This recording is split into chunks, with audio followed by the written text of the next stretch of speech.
Так, Cherry Tiggo Pro 4 Pro деген. Так, багаж. Багаж чоң. Өте жақсы. Так, осы подсветки. Так, кнопка жоқ.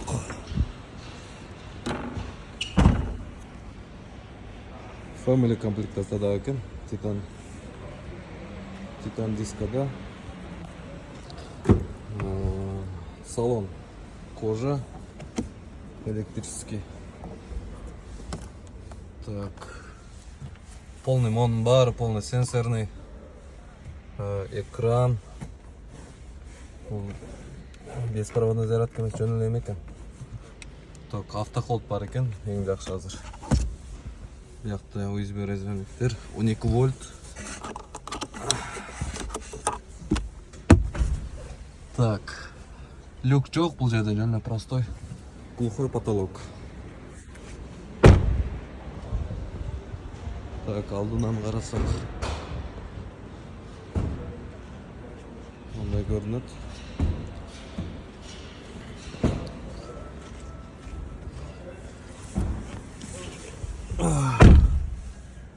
Электрическое закрывание бар екен.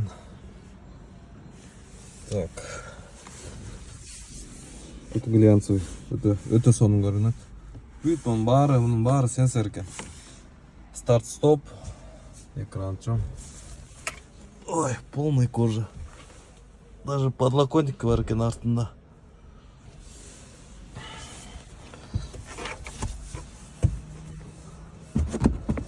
Прям мощно. Ушундан, короче, шуға первоначальный взнос 100 000 беріш керек. И айына 70 000. Нулевой пробег бұл жерде.